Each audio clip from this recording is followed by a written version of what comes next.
Olá, você vai assistir agora uma mensagem que pode transformar a sua vida. Quero lhe convidar a abrir o teu coração e acolher a poderosa Palavra de Deus e também te convidar para estar conosco em um dos nossos cultos no CI aqui em Itajaí. Que Deus te abençoe.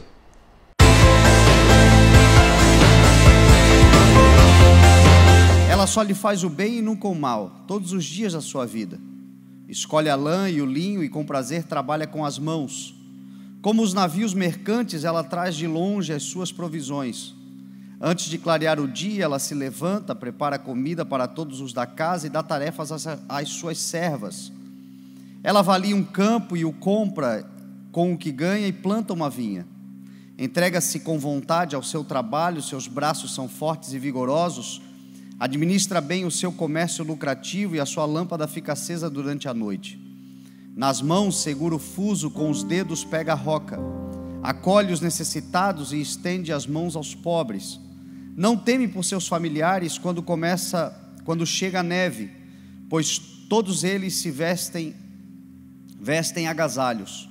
Faz coberta para a sua cama, veste-se de linho fino e de púrpura. Seu marido é respeitado na porta da cidade, onde toma assento entre as autoridades da sua terra. Ela faz vestes de linho e as vende e fornece cintos aos comerciantes. Reveste-se de força e dignidade, sorri diante do futuro, fala com sabedoria e ensina com amor. Cuida dos negócios da sua casa e não dá lugar à preguiça. Seus filhos se levantam e a elogiam. Seu marido também a elogia, dizendo: muitas mulheres são exemplares, mas você a todas supera. A beleza é enganosa e a formosura é passageira, mas a mulher que teme o Senhor será elogiada. Que ela receba a recompensa merecida e as suas obras sejam elogiadas à porta da cidade. Amém? Pai, te louvamos, Senhor, pela tua preciosa palavra. Te pedimos, Senhor, uma porção graciosa para o nosso entendimento, a nossa compreensão e o crescimento da tua igreja, em nome de Jesus. Amém. Eu quero fazer um desafio a nós homens, a procurarmos encontrar numa mensagem predominantemente feminina valores que servem inclusive para nós. Quando eu os desafio e me desafio também, isto é algo que as mulheres costumam fazer em nossos cultos, fazem com muita maestria, porque a Bíblia Sagrada é um livro predominantemente masculino, de figuras masculinas, de histórias masculinas. Porém, não confunda masculino com machista, e não confunda feminino com feminista, até porque em Deus não existe isto. Na nossa sociedade, especialmente nessa geração, existe uma guerra dos sexos muito aflorada, né? Da igualdade de gênero. Na palavra de Deus, isto não tem nenhum tipo de problema, até porque Deus já deixa muito claro na criação da mulher que a igualdade de gênero para Deus está tudo certo. Quando Adão acorda do sono profundo, onde Deus havia lhe tirado da costela, da sua costela havia formado a mulher, a primeira coisa que ele fala é: esta é osso dos meus ossos, é carne da minha carne. Em outras palavras, ele estava dizendo: é igual, é semelhante. A palavra homem e mulher no Velho Testamento, ish, ha, é um conjunto, é um jogo de palavras, ambos semelhantes, dando a conotação de igualdade. Gálatas 3, Paulo vai dar esta explicação claramente, dizendo que aqueles que de Cristo foram batizados e de Cristo se revestiram, em Cristo batizados e em Cristo e de Cristo se revestiram, não há diferença entre homem e mulher, pois todos são um em Cristo Jesus. Agora, quando a gente olha a palavra, a gente vê uma expressão patriarcal masculina. Porém, esse texto especificamente fala da mulher exemplar. das características de uma mulher exemplar, dos valores. E eu escolhi essa palavra porque nós estamos num dia especial, Dia das Mães, dia onde a gente celebra a vida que temos. E se cada um de nós aqui tem um propósito, e eu creio que todos nós temos um propósito de Deus claro e maravilhoso, Deus escolheu tecer num ventre materno todos nós, e escolheu a partir de um ventre materno formar cada indivíduo que aqui está com as suas características. Então fomos formados num ventre que nos acolheu, que nos preparou, fomos acolhidos num seio materno, num cuidado materno. Então as nossas mães, com certeza, são peças fundamentais para a formação, para o desenvolvimento de alguém que tem propósito de Deus. É assim em todos os casos? Não, óbvio que não. Existem mulheres que não compreenderam, ainda que tenham tido a graça de gerar, não compreenderam o valor da maternidade. E isto também é algo triste. Porém, existe uma palavra de Deus: ainda que uma mãe se esqueça de um filho a quem amamenta, de um bebê não tenha compaixão do bebê a quem ela gerou, o Senhor jamais esquecerá. Mas que bom quando todas as coisas acontecem então dessa forma. E esse texto então é um texto maravilhoso, porque ele é um poema, como eu disse para você. Ele é um poema escrito em ordem alfabética, que nós só não temos o entendimento pleno porque nós estamos no português, da tradução para o português. Então perde-se do hebraico original esta riqueza do texto poético e alfabético, mas ele foi escrito como Salmo 119, por exemplo, também Salmo 145, se eu não me engano, também é escrito desta forma. Alguns textos na palavra de Deus são escritos de uma forma poética e alfabética, o que dá uma conotação muito, muito especial. E esse texto ele vai do Aleph ao Tav, que é a primeira letra é o Aleph no hebraico, a última letra é o Tav, do verso 10 até o verso 31. Cada verso é uma letra, o A, o B, o C, o D. Jesus certa vez disse: eu sou o alfa e o ômega, também utilizando essa questão do alfabeto grego agora, para dizer que ele é o princípio e o fim. Aqui também o Aleph e o Tav, para dizer que uma mulher exemplar é aquela que tem Deus do início ao fim da sua existência, de A a Z. Uma mulher que coloca Deus no início e anda com o Senhor Jesus durante o percurso e chega ao fim com o Senhor, diz a palavra que receberá a sua recompensa merecida. É Jesus quem falou: a minha recompensa está comigo. O texto que nós acabamos de ler diz que ela receba a recompensa merecida. A formosura é passageira, mas a mulher que teme ao Senhor será reconhecida, será elogiada. E como nós estamos no Dia das Mães, eu gostaria de falar sobre algumas mulheres especiais que emprestaram a sua vida para um propósito de Deus, que ofertaram-se em sacrifício vivo, santo e agradável a Deus. E graças à sua atitude de na sua vida tomar então essa decisão de ouvir ao Senhor e servir ao Senhor, com certeza aquilo que nós vivemos hoje tem a ver com a atitude delas no passado. Olha como é importante.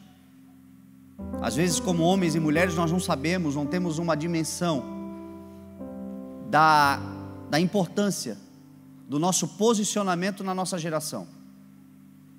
Hoje, agora, homens e mulheres que vão vivendo a vida sem se atentar para a importância que podemos ter para as gerações futuras. E isso é determinante em relação às nossas as decisões que nós tomamos. Eu quero falar de 5 mulheres: Eva, Sara, Raabe, Ruth e Maria, mãe de Jesus. A primeira mulher é Eva. E Eva, para mim, é uma mulher que soube se adaptar à nova realidade que a vida lhe apresentou.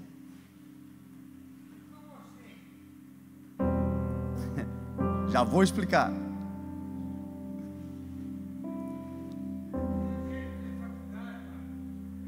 Eva foi uma mulher, por favor, alguém cuida aqui, porque atrapalhar não vai dar. Eva foi uma mulher que soube se adaptar à realidade de vida que lhe foi apresentada. Nasceu num lugar perfeito, numa condição perfeita, numa realidade de vida perfeita. Diz a palavra que ela foi colocada no jardim do Éden. O Éden por si só já significa lugar de prazer, lugar de delícias. A terra, nos dias de Eva, não havia abrolhos, não havia espinhos. Eva foi a primeira mulher criada por Deus, e foi aquela mulher que, quando gerada, no plano original de Deus, não sofria para dar à luz, não tinha dores de parto.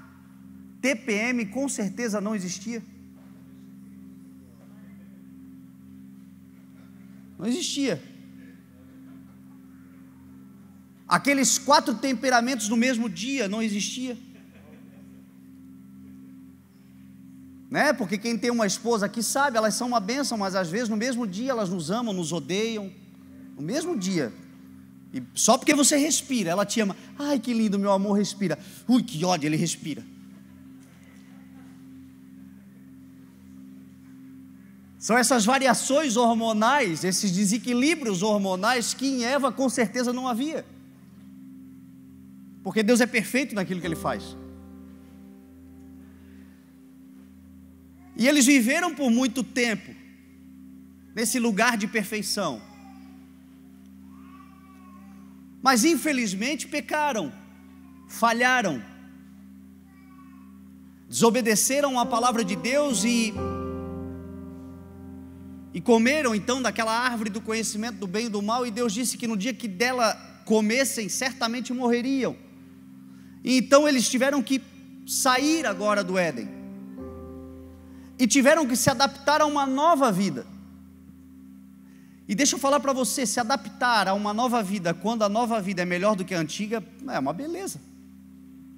Agora, se adaptar a uma nova vida, quando a nova vida tem restrições que você não tinha no passado, é difícil demais. É muito difícil. Às vezes, casais que casaram, tiveram uma vida financeira muito próspera, mas de repente uma falência, uma situação, um mau negócio, e trouxe agora para dentro dessa casa uma escassez e uma nova realidade de vida, e ter que se adaptar agora para poder crescer novamente, desfrutar novamente de um novo tempo. Mas é necessário agora sacrifícios, dores, choro. Não é algo fácil. E Eva passou exatamente por isso. Existe uma dificuldade no relacionamento homem e mulher, e a dificuldade está na forma de enxergar a vida. A forma como ambos veem as coisas na vida são diferentes, e isto não deveria ser um defeito, mas deveria ser algo para somar-se, deveria ser algo para ajudar, para auxiliar. Isso é simples. Eu já dei esse exemplo na igreja, mas é muito simples. Peça para o seu marido ir na geladeira pegar algo. Se a geladeira estiver muito cheia, ele vai abrir E ele vai enxergar tudo menos aquilo que você pediu. Vai lá pegar o leite. Cadê? Eu não estou vendo o leite. Não estou vendo. Onde é que está? Você não botou o leite. Aí você vai lá, abre o leite, está ali, bem na frente dos olhos dele. Por que isso acontece? Porque a mulher, ela tem uma visão periférica, mais aguçada. O homem tem uma visão mais pontual, central, aguçada. Ambos têm visão periférica, ambos têm visão central, mas no homem a visão central é mais aguçada do que na mulher. E na mulher a visão periférica é mais aguçada do que o homem. E isto é algo de Deus. Por quê? Porque o homem, ele está mais focado no destino,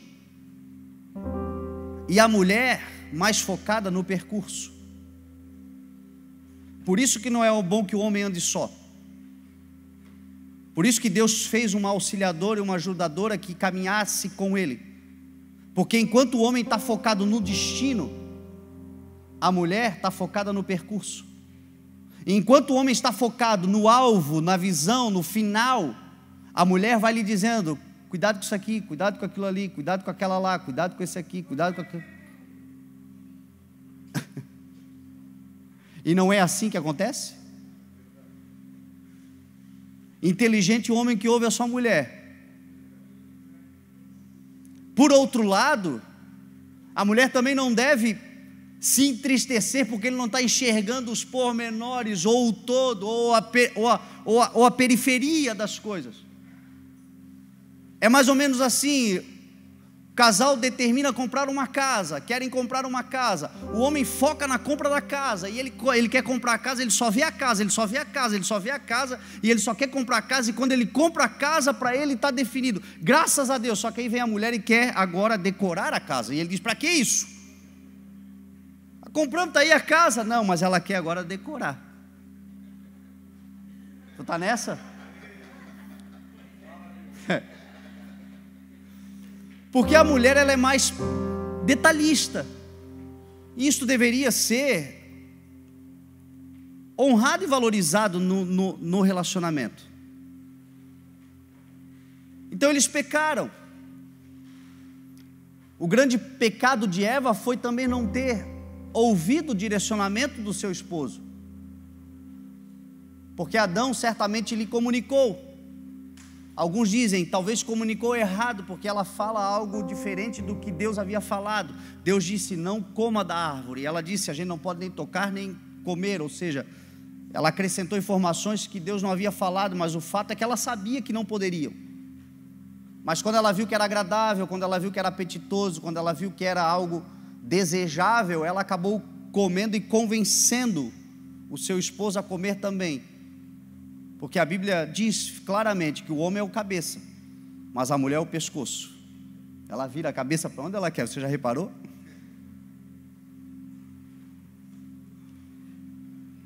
A mulher tem esse poder de persuasão. E isso não é problema. O problema é a motivação. Agora, o fato é que por causa do erro e do pecado deles, eles foram expulsos do jardim. E não só foram expulsos, mas houve uma tragédia familiar. Porque não bastasse a expulsão, diz a palavra que o primeiro assassinato da terra foi o filho deles, Caim, que matou Abel. 2 filhos amados, gerados pelo casal, e agora por inveja, por ódio, um mata o outro. Então eu fico imaginando o coração dessa mãe, o sofrimento dessa mãe. Mas eu também vejo a grandeza dessa mãe, a grandeza desse casal que permaneceu junto apesar das dificuldades. Sabe quando a gente faz aquela aliança na pobreza e na riqueza, na riqueza, na pobreza e na riqueza, na felicidade e na tristeza, na saúde e na doença? Isso se cumpriu claramente no relacionamento dos dois. E diz a palavra que ela gera 7. Depois de Caim ter matado Abel, diz a palavra que Adão teve novamente relacionamento com a sua esposa Eva, e ela lhe gerou Sete. E quando ela gerou Sete, o seu coração se encheu de alegria, porque ela diz assim: o Senhor me compensou por todo o sofrimento que eu vim, que me trouxe até aqui. Em outras palavras, o nascimento de Sete para Eva foi a virada para um novo tempo. Foi uma recompensa, foi uma compensação por todo o sofrimento. E a palavra Sete, o nome Sete, significa exatamente compensação. Talvez existam mulheres ou casais ou homens aqui passando por uma situação de bastante dificuldade, porque outrora era tudo muito bom e agora parece que o período é muito ruim. Permaneça fiel ao Senhor, porque o Senhor vai te compensar, te recompensar por toda a fidelidade. No dia da angústia, não afrouxe. No dia da angústia, não abandone. No dia do sofrimento, não desista. Seja ele causado por alguém, seja ele resultado da sua própria inconsequência. Diz a palavra que a insensatez do homem lhe provoca a ruína, mas muitas vezes o seu coração se volta contra Deus. Não há mal que seja para sempre. Não há dor que seja para sempre. Existe uma compensação e uma recompensa do Senhor. Eva soube então se adaptar a essa nova realidade de vida. Eu já passei por isso na minha vida, em me adaptar completamente a uma nova realidade de vida. Hoje eu vivo as compensações dessa atitude. E eu até me sinto semelhante a Eva, porque essa necessidade de adaptação não foi uma escolha, não foi algo franciscano, de dizer, não, eu quero abrir mão agora, não, fui obrigado a viver, por inconsequência minha também, por erros que cometi. Mas hoje eu dou graças a Deus, porque o Senhor me compensou todo o choro, trocou o meu pranto em alegria, como diz a palavra, vestes de lamento por vestes de alegria, o pranto em dança, e assim será sobre a vida de cada um de nós. Quando temos que nos adaptar a novas realidades de vida, novas situações, permaneçamos confiando naquele que é fiel, porque o Senhor, apesar de tê-los colocado para fora do jardim, nunca os abandonou, nunca os deixou. Diz a palavra que o Senhor veste eles com vestes, não manda eles nus para fora do jardim, desabrigados, mas os veste, cuida deles, coloca eles para fora, mas não os coloca abandonados. E diz a palavra que quando Sete nasceu, começou-se a invocar o nome do Senhor. Foi tão maravilhoso o que Deus fez na vida de Eva, quando gerou Sete, e Sete nasceu, que até a invocação ao nome do Senhor eles começaram a fazer. Sabe a nossa oração, sabe a nossa invocação, sabe o que nós estamos fazendo aqui hoje? Adorando, invocando o nome do Senhor, começou lá em Sete. Tamanha a alegria que aquele menino provocou, tamanha a importância daquele menino que foi gerado. Quando a gente sai de Sete e de Eva, nós vamos então agora para a próxima mulher, e a próxima mulher é Sara, que significa princesa. E Sara, nós podemos dizer que é aquela que sorriu por último.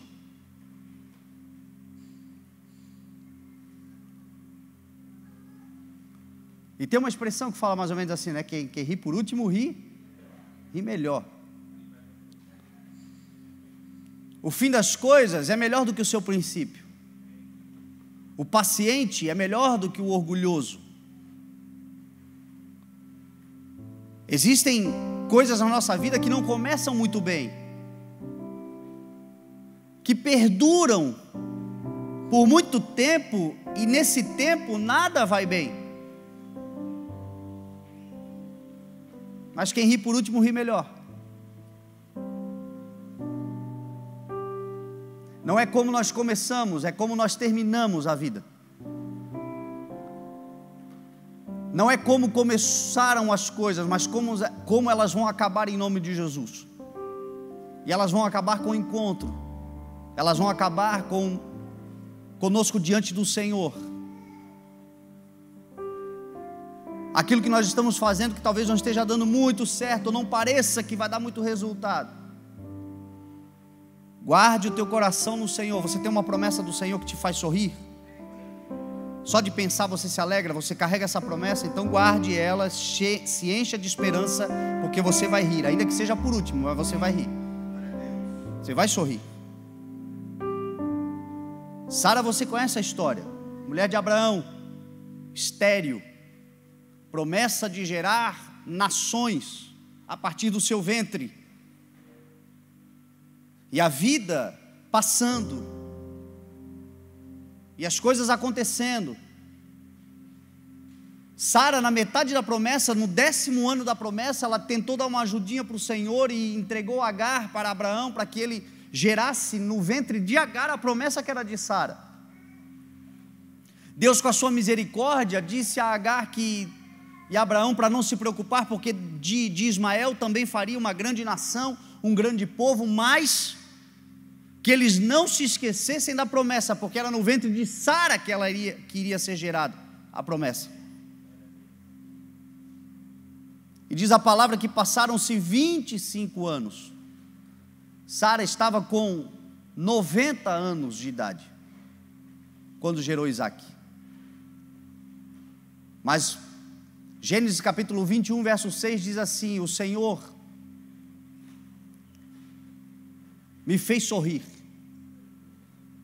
Sara disse: e todos aqueles que verem Isaac sorrirão comigo. E Isaac significa literalmente aquele que faz sorrir. Ou ele riu. E Isaac é pai de Jacó,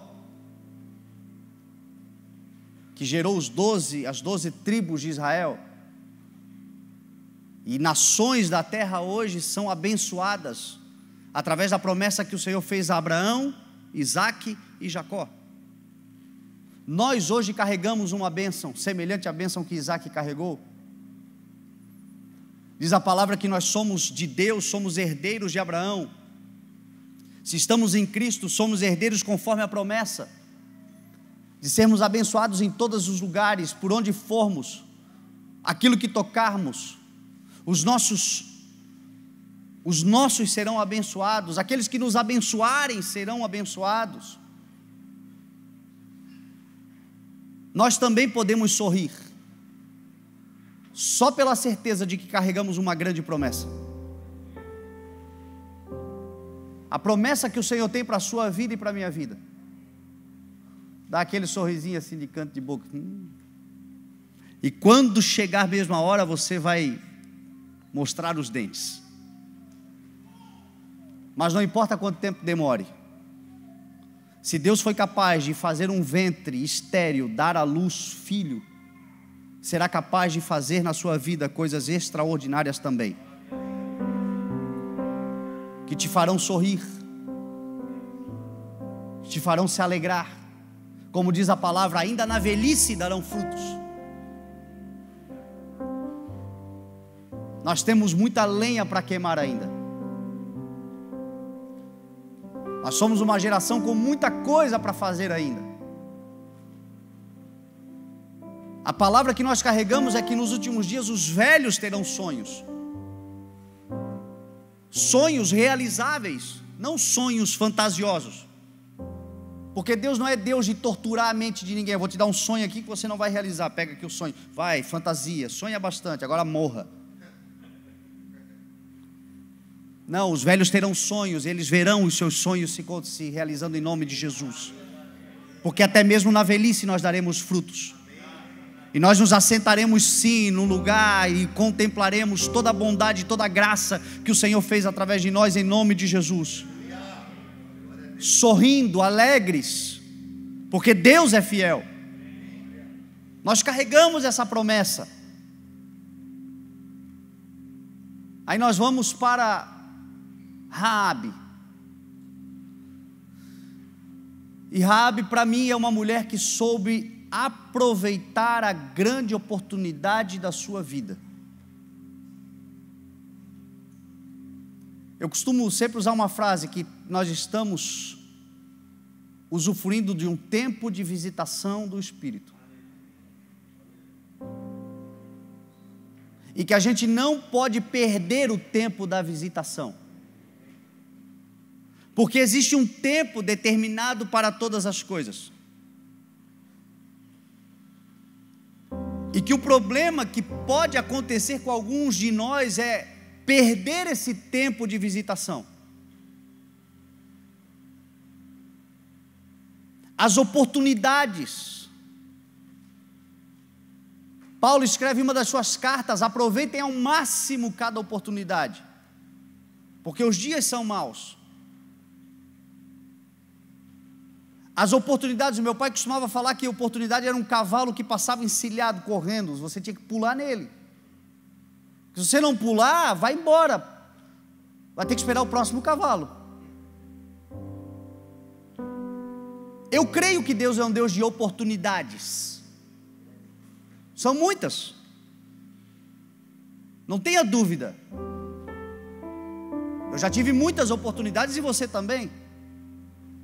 Já perdemos algumas, aproveitamos outras e oportunidades vão surgindo. Porém a gente tem que entender algo: existe na nossa vida também aquela grande oportunidade, sabe aquela que pode mudar completamente? E a palavra está dizendo: aproveite as oportunidades. Raabe foi uma mulher que aproveitou demais a grande oportunidade da sua vida. Diz a palavra que ela era uma prostituta, que morava nos muros de Jericó, a sua casa estava nos muros de Jericó. E aí Josué manda os espiões entrarem em Jericó para dar aquela olhada espiada na terra, para que eles invadissem. Você sabe, Israel entrou na terra prometida, tomando como primeiro despojo de batalha a cidade de Jericó. Andaram 7 dias, depois 7 vezes no último dia em torno das muralhas, deram um grande grito e trombeta, e diz a palavra que os muros caíram e eles avançaram contra Jericó e tomaram posse da terra. Só que antes disso acontecer, eles foram espiar a terra, e quem lhes recebeu lá foi Raabe. E Raabe já prontamente identificou que o que os espiões estavam trazendo era uma boa notícia. Note, o evangelho é uma boa notícia para aquele que crê, mas é uma tragédia para quem não crê. Porque Jesus disse assim: aquele que crê já está salvo, aquele que não crê já está condenado. Então a mesma mensagem que é uma boa notícia de transformação e de mudança de vida para quem crê, pode ser a destruição para quem rejeitar. E a gente vê isso claramente em Jericó. Raabe foi a única que creu, e quando ela creu, ela já intercedeu pelos seus.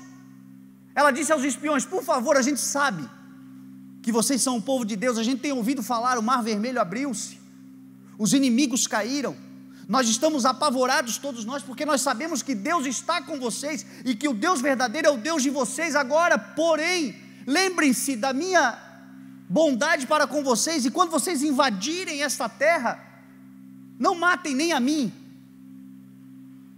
nem aos meus pais, nem aos meus parentes. E eu só consigo me lembrar daquela palavra que diz assim: ó, creia no Senhor Jesus e serão salvos tu e toda a tua casa. Na família que resolve aceitar o evangelho e começa a interceder pelos seus, todos serão salvos em nome de Jesus. Lá em Jó capítulo 21 tem um texto que diz assim: porque por causa da pureza que há nas tuas mãos, o Senhor livrará até aquele que não é inocente.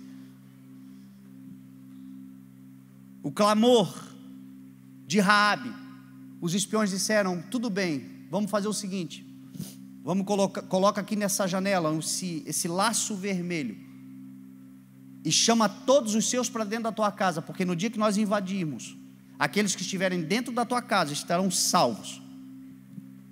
É o mesmo princípio da arca, é o mesmo princípio da igreja. Quem está dentro está salvo. Pode cair um mundo, quem está dentro está salvo. 1000 cairão ao nosso lado, 10.000 à nossa direita, mas nós dentro estamos salvos. E agora note que interessante. O que diz a Bíblia? Que os muros de Jericó caíram, as muralhas caíram. Só não caiu a casa de Raabe, que estava na muralha de Jericó também. Porque quem está na rocha que é Cristo, a casa não cai. Quando ela colocou aquele símbolo vermelho, ela estava dizendo: aqui na minha casa tem o sangue de Jesus.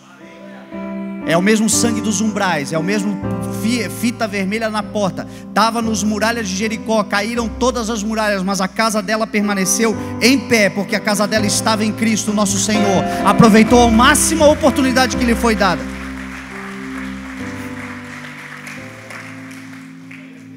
Às vezes nós estamos vivendo aquela vida de pecado, de erro, de falhas, mas de repente o Senhor dá a oportunidade, o Evangelho é trazido diante de nós. Aproveite ao máximo. Serão salvos nós e a nossa casa. Olha que coisa interessante, era uma prostituta, e Jesus veio desta genealogia.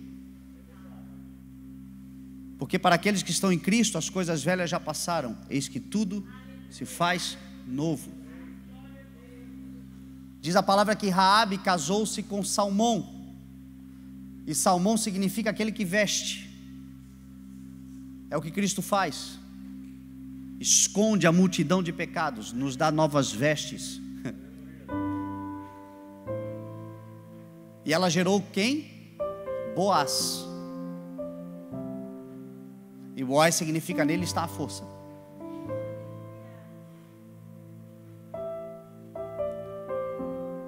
E aí nós vamos para a quarta mulher, a Ruth. E a Ruth para mim é uma mulher que ela não pôde escolher como nasceu, como eu e você também não podemos escolher. Talvez fomos agraciados de nascer num bom lar, numa boa família, mas talvez outros aqui não tiveram essa graça, essa alegria. O lugar que nasceu é um lugar de muito conflito, de muita dificuldade, mas agora a gente pode escolher como viver. Como nascer não dá, mas dá para escolher como viver. Ruth era moabita, e Moabe era o filho de Ló com a sua filha mais velha, incesto. Uma tragédia. Um povo pecador. Um povo que Elimeleque, que era o marido de Noemi, decidiu sair de Belém, porque Belém estava num tempo de fome, de dificuldade, de escassez, e foram morar nas regiões de Moabe. Diz a palavra que morreram lá Elimeleque, morreram seus 2 filhos, Malom e Quilion, e esses filhos haviam casado com 2 moabitas, uma delas Ruth, e Ruth sempre muito próxima da sua sogra Noemi. Provavelmente Noemi, mesmo longe, porque é assim, a gente pode sair da casa de pão, a gente pode sair meio que do caminho do Senhor. Noemi teve que seguir o seu marido. Quantas esposas que hoje a gente, ainda mais hoje, que a gente vive uma geração de homens tão frouxos, onde o homem devia ser o sacerdote, onde o homem devia ser aquele que orienta, o homem devia ser o porto seguro, mas é a mulherada que está servindo mais a Deus. São elas que estão orando, são elas que estão chorando, são elas que estão jejuando, são elas que estão clamando, são elas que estão convidando para vir na igreja, são elas. A gente vê isso muito acontecendo. E os homens abrindo mão da sua chamada. Elimeleque foi mais ou menos assim. Deu um período de crise, tirou todo mundo da igreja, tirou todo mundo do caminho do Senhor, tirou todo mundo, vamos todo mundo para o mundão. Mas eu acredito que mesmo lá, Noemi não estava desviada, estava clamando, ensinando, falando, e tanto é que evangelizou a sua nora. E aí morreu Elimeleque, morreu Malom, morreu Quilion, sobrou Noemi. Noemi disse assim: eu vou voltar para a minha terra, eu vou voltar para a minha casa, eu vou voltar para o meu povo, eu vou voltar para a nação do Senhor, para o povo de Deus. E Ruth disse o seguinte: eu vou com você. Não, volta para a tua terra, você é daqui, lá é tudo muito... Não, quero que tu saiba de uma coisa: a partir de hoje, aonde fores eu irei, aonde ficares eu ficarei, aonde morreres eu morrerei, o teu Deus será o meu Deus. Porque eu não posso escolher, não pude escolher como eu nasci em Moab, mas eu posso escolher como é que eu vou morrer na presença do Senhor. Eu vou viver o que me resta de vida na presença do Senhor. O teu Deus será o meu Deus.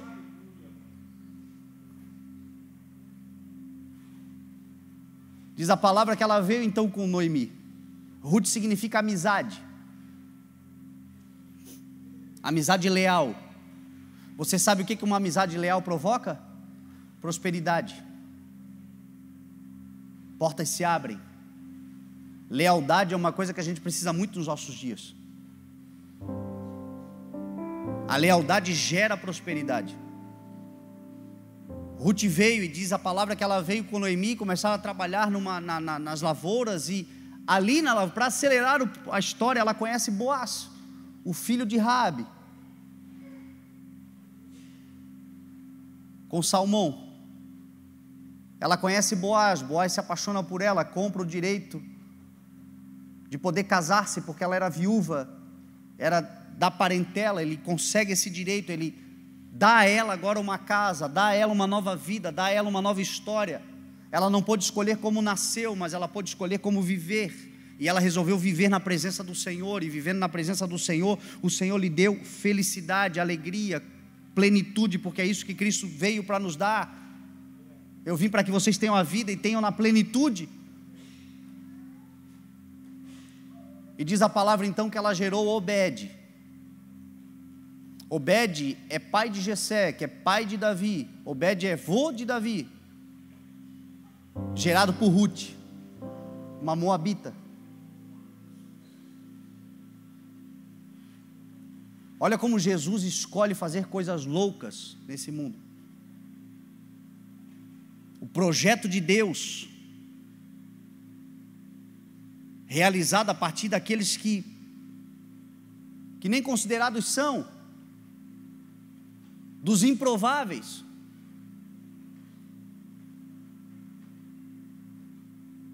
Então gerou Obed. Aí por último nós chegamos em Maria. Maria é a mãe de Jesus.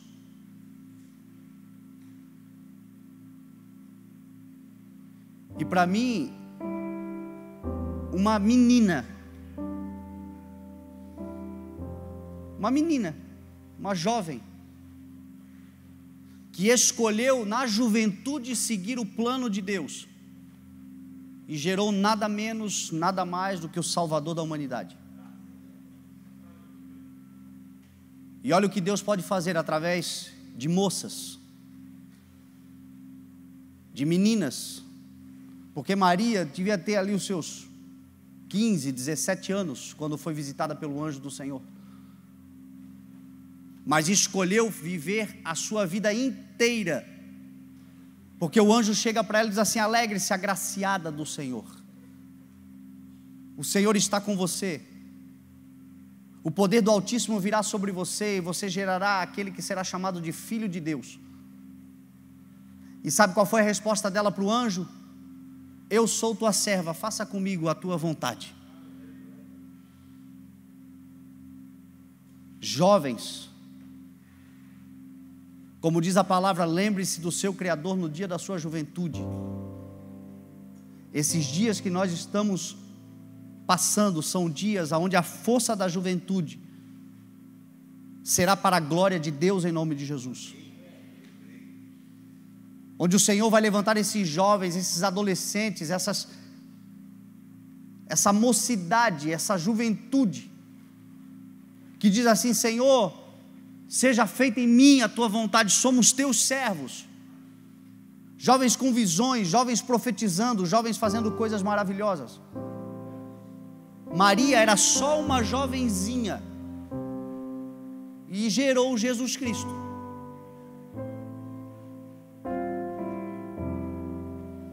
Deus quer dar grandes responsabilidades aos jovens. Deus quer dar grandes coisas na mão da juventude. Os mais velhos às vezes ficam temerosos. Eu me lembro quando eu fui chamado para pastorear, 30 anos, o pessoal fala: não, 30 é muito jovem. Um dos maiores combates que eu vivi era essa coisa da juventude, porque associam a juventude à inconsequência. Em Cristo os jovens amadurecem. Em Cristo os jovens são capazes. Em Cristo os jovens podem receber grandes missões e eles concluirão, porque eles dizem: nós somos teus servos, Senhor, faça conosco a tua vontade. E o Senhor vai gerar um grande plano para essa geração através dos jovens, em nome de Jesus. Um grande poder através dos jovens, em nome de Jesus. Gerou Jesus, que significa Deus é a salvação. Agora olha que interessante. Essa semana eu conversava acho que era com a Júlia, não está aí, né? E ela estava me falando sobre um estudo que ela está fazendo nas genealogias, nas árvores genealógicas, né, da palavra de Deus. E a Bíblia Sagrada inteira, ela tem um intuito: levar as pessoas a conhecerem a Cristo, levar o leitor a saber quem Cristo é. E nós lemos agora, e nós acabamos de estudar agora, a história de mulheres que geraram filhos proeminentes na sua geração, mas todos eles apontados para Cristo, indicando a Jesus, árvore genealógica de Cristo. Sete, Isaque, Boaz, Obed e Jesus. E o significado dos nomes, você lembra? Sete, compensação. Isaque faz sorrir. Boaz, nele está a força. Obed, aquele que serve. Jesus, Deus é a salvação. E aí eu escrevi uma frasezinha só para usar essas palavras aqui. Jesus Cristo é a compensação do alto que nos faz sorrir, porque nele está a força de Deus para a salvação da humanidade. Nesses 5 nomes aqui, uma frasezinha que nos dá um conceito total da nossa vida. Cristo é a compensação dos céus. Quando o homem pecou, quando o homem caiu, Ele é o cordeiro imolado desde a fundação do mundo, que veio para salvar. Ele é aquele que nos faz sorrir, porque Jesus devolveu a alegria para os nossos corações. Grandes coisas fez o Senhor por nós e por isso estamos alegres. A maior de todas elas foi Cristo na cruz do Calvário, declarando: está consumado. Nos devolveu a alegria. Ele é a nossa força. Jesus disse: sem mim vocês não podem fazer coisa alguma, mas vocês podem fazer todas as coisas naquele que vos fortalece. Disse Paulo: eu posso todas as coisas naquele que me fortalece, Jesus Cristo nosso Senhor. E a salvação está em quem? Eu sou o caminho, eu sou a verdade, eu sou a vida. Ninguém vem ao Pai a não ser por mim. Agora o interessante, essa grandiosidade para a humanidade, Deus fez através da própria humanidade. Até o próprio Deus não considerou ser, mas veio e tornou-se semelhante a um de nós. Jesus encarnou, tornou-se verbo. Até Cristo decidiu, por meio da humanidade, salvar a humanidade, tornando-se semelhante a nós. E às vezes nós estamos esperando Deus fazer algo extraordinário. Através de quem? De um ET? É através de nós? é por meio de nós. É a nossa geração que vai salvar a nossa geração. Porque é na nossa geração que o Senhor vai gerar homens e mulheres valorosos que se levantarão com uma missão extraordinária de proclamar a salvação até que Ele venha. É na nossa geração que o Senhor vai levantar homens e mulheres fortes, porque poderão todas as coisas na força do Senhor, e o poder do Senhor se aperfeiçoará na fraqueza humana. É na nossa geração que o Senhor vai levantar homens e mulheres com uma palavra de boa notícia, de boa nova, que vai trocar o pranto em dança, as vestes de lamento em vestes de alegria, em nome de Jesus. É na nossa geração.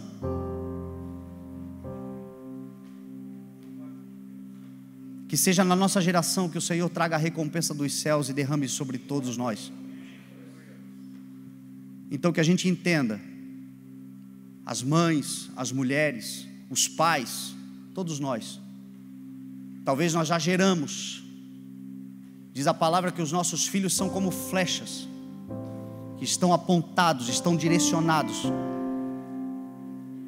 mas ainda que não tenhamos gerado, fomos gerados, então nós somos essas flechas. A nossa geração precisa do nosso posicionamento, porque nós somos escolhidos desde o ventre das nossas mães, diz a palavra. Ainda no ventre, Deus disse a Jeremias: eu te escolhi. Davi disse no Salmo 139, ainda no ventre eu fui entretecido, eu fui tecido no ventre da minha mãe. Os teus olhos viram meu embrião, eu não estava escondido aos teus olhos. Então a resposta para essa geração vem através de nós, cheios do Espírito Santo, dizendo: Senhor, eis-nos aqui. Nós, se tivermos que nos adaptar a um novo tempo, uma nova realidade, vamos nos adaptar em nome de Jesus, mas ainda assim o Senhor estará conosco. Nós que, se carregamos uma promessa, vamos esperar até o fim, e ela certamente nos fará rir. Nós que, aproveitando as oportunidades de transformação, de mudança, que o Senhor está promovendo para todos nós, que nós possamos entrar, subir nesse cavalo. Nós, que muitos não puderam escolher como nasceram, não nasceram onde gostariam, e talvez ficam dizendo: meu Deus, a minha vida, de onde eu vim, os meus pais, os meus familiares, geração de todo mundo torto. Você pode não ter escolhido como nasceu, mas você pode escolher como viver a partir de agora, porque maior é quem está com você, e aquele que está com você pode transformar completamente a tua história e a história da tua família, a partir de ti, mudar completamente as coisas. Maldição nenhuma mais hereditária pode ter força a partir de você, em nome de Jesus. Se você decidir hoje andar com o Senhor Jesus, tu e a tua geração será abençoada. Uma geração que entende que Deus é a salvação, e que aquilo que de Deus pode ser conhecido se manifesta através de nós. A nossa geração, em nome de Jesus, se levantará como agentes de transformação e de salvação, em nome de Jesus. Você crê? Vamos nos colocar de pé e vamos orar então.